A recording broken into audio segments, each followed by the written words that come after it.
Okay, so we live in a digital world. Everything we deal with, everything we manipulate is all digital. But the world that's coming into us, that we're measuring and seeing around us, is all analog.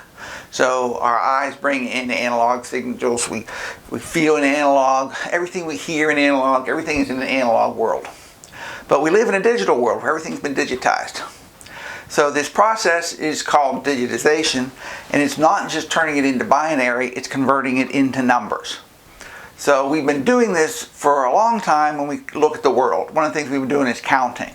So if we wanted to count our chickens, say before they were hatched, or we just had eggs to count, we would count the chickens.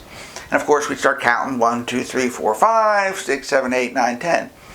Now, you think 10 is the number everybody wants to use. But in reality, in the past we've used a lot of different number systems. Some number systems have been binary, some have been not binary, based on 10 decimal, some have been based on base 20, some have been based on 60. The ancient Babylonians used base 60, which sounds silly, but it's actually 5 12s.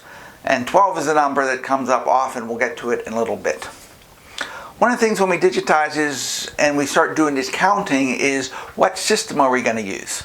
So today we think about, if we're going to measure distance or height, we're going to think about feet and inches or centimeters, right?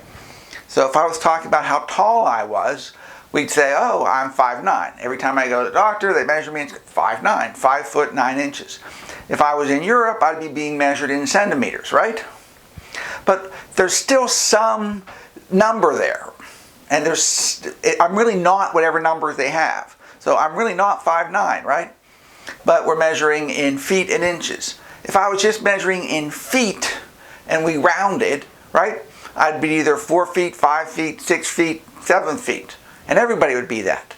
And at 5'9", I'd be 6 feet. But I'm not 6 feet, am I? And most people would either be 5 foot or 6 foot if we were using feet and just rounding. So we'd have everybody walking around saying, oh, I'm 5 feet, oh, I'm 6 feet. But in reality, we would not be 5 foot or 6 feet. And that's the difference between the digital world and the analog world. So whatever measuring system we use has some error, and we have to use rounding to try and make up for that error we have. Now, in the past, we've used many different measuring systems. So we had inches, feet, we had furlongs, we had rods, we had cables, we have miles. We have all these different measuring systems, which we've basically said, oh, we don't want to use those, we want to throw them all out. And we had them for volume too. We had barrels, bushels, pecks. We've got all these different measuring systems. And just like doing with feet and measuring height, these measuring systems were designed for whatever purpose they were used for. You would never use cables to measure distance across the continent, just as you would never use millimeters to measure the distance from the surface of the earth all the way to the surface of the sun.